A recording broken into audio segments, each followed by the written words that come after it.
हिंदी साहित्य से एमए कर रहे प्रिय विद्यार्थियों, हम इस व्याख्यान में टूटना कहानी का सारांश समझेंगे, क्योंकि किसी भी कहानी में अंदर प्रवेश करने से पहले उस कहानी का शुरू से लेके अंत तक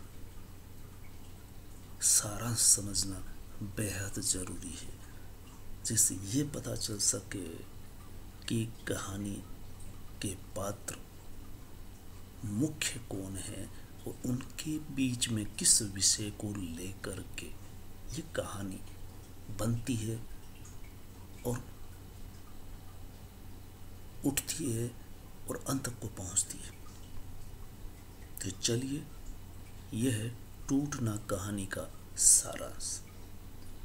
कहानी का आरंभ, मध्य और अंत को मद्देनजर रखते हुए हम आरंभ पर थोड़ा गौर करेंगे कि कहानी चूंकि सामान्य पात्रों पर है, मध्यम वर्गीय पात्रों पर है, लेकिन कहानी का आरंभ जहाँ से होता है वो थोड़ा अलग हटके है।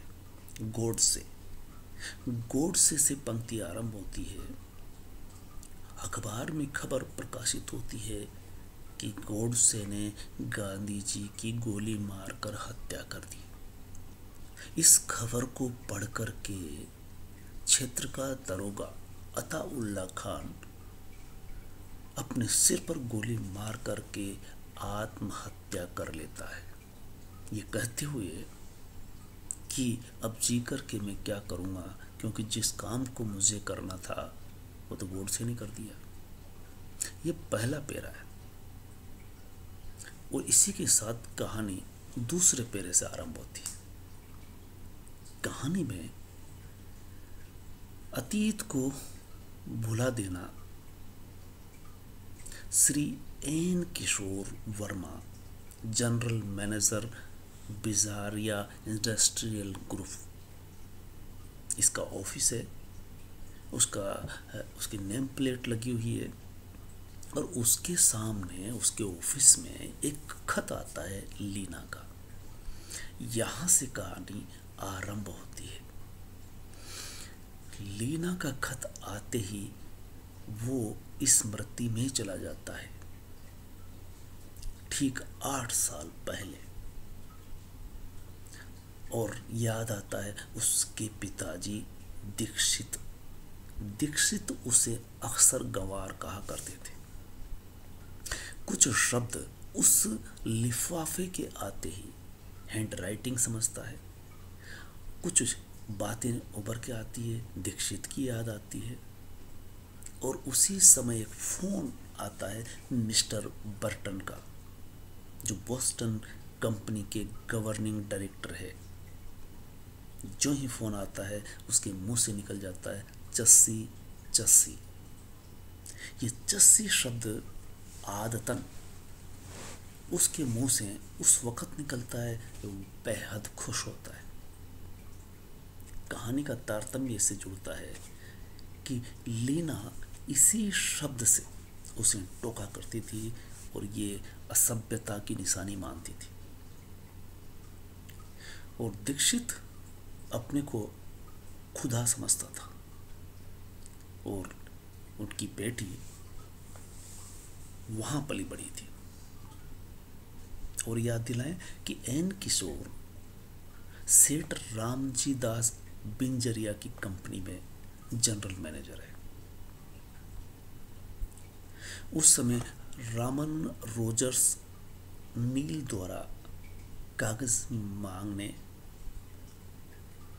रामन उसके ऑफिस में काम करता है, जो रोजर्स नील द्वारा कागज मांगने का कागज लेके आता है, संदेश देता है। उसी समय लीना का खत आता है। वह सोचता है कहीं लीना का खत पर रामन की नजर तो नहीं पड़ गई, उससे वो बचाना चाहता था। उसी समय क्राउन इंश्योरेंस के गर्ग का फोन आता है और वो कहते हैं कि हमारे यहाँ लाल चंदानी एक युवती है जिसको नौकरी की तलाश है, आप रिसेप्शनिस्ट की नौकरी पे रख सकते हैं। दूसरा पात्र फर्नीचर कोटेशंस के साथ जयंत सामने आता है। जयंत जो ही सामने आता है उसे उसकी पत्नी माला की याद आती है जो बाजार में मिली थी। सो वो पूछ लेता है, हाउ इज योर मिसेज, यानी तुम्हारी मिसेज कैसी है। रामन से वो बीच में बात करता है, कहता है बर्तन वाली फाइल तैयार करनी है, बहुत लेट हो रहे हैं, हमें डील करनी है। रामन पत्नी को लेकर कुछ बातें करता है, जैसे अभी उसने जो बाजार में मिले कोटेशंस लेके आए, उसकी पत्नी मिली थी तो उसके बारे में पूछा। तो रामन से वो पूछ लेता है कि भाई तुम्हारी पत्नी घर पर रहती है, तुम ऑफिस में मेरे साथ, कभी फील्ड पर जाते हो, समय असमय मेरे साथ रहते हो, तो तुम्हारी पत्नी शायद घर पे बोर नहीं होती होगी। इस तरह से वो अकेला है और दूसरों की पत्नी के बारे में जानकारी हासिल करना चाहता है कि उनका दाम्पत्य जीवन किस तरह का चल रहा है। और आगे पूछता है वो रामन से, क्या उसे इस बात का कभी शक नहीं होता कि तुम देर सबेर घर जाते हो। वो ये सोचता है रामन से पूछने की, लेकिन सोचता ही है, पूछता नहीं। फिर उसे याद आता है लीना ने 8 साल बाद क्यों कर खत लिखा, क्योंकि खत उसके सामने है। खत को देखते हुए उसे लीना याद आ जाती है। वो अतीत को भूल नहीं सकता, क्योंकि इस खत से उसे अतीत याद आ जाता है। किस तरह से याद आता है? जिद्दी, दम्भी, उद्दत, स्वाभिमानी, इस तरह की लीना ने किस तरह से, कितनी मुश्किल से ये खत लिखा होगा। उसे याद आता है 2 शब्द, दुर्भाग्य और सौभाग्य। दुर्भाग्य से वो लीना उसकी जिंदगी में क्यों कर आई,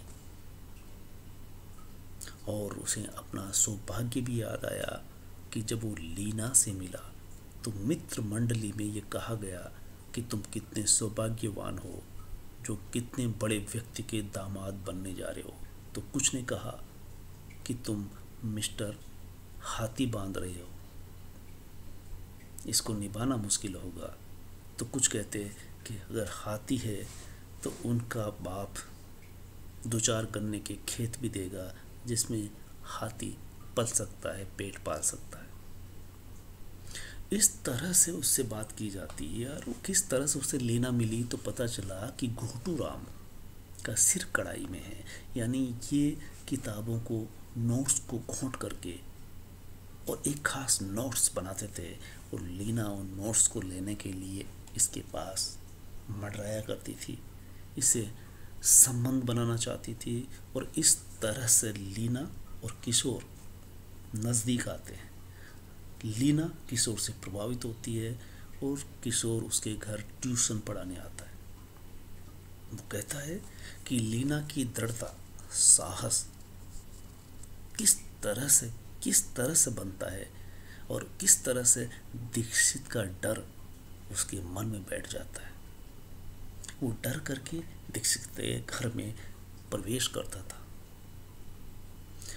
और लीना को पढ़ाया करता था। लीना का आकर्षण उसे दीक्षित के घर ले जाता था, और दीक्षित का डर किसी तरह से उसके घर में प्रवेश करता था। इसके बावजूद दोनों अंततः कोर्ट मैरिज कर लेते हैं। कोर्ट मैरिज के बाद दीक्षित उन्हें रेलवे स्टेशन पर छोड़ने आता है और 5,000 का चेक दे देता है। उस समय लीना पिता की तरफ से किशोर के लिए कहती है कि तुम ये मत समझना कि पिताजी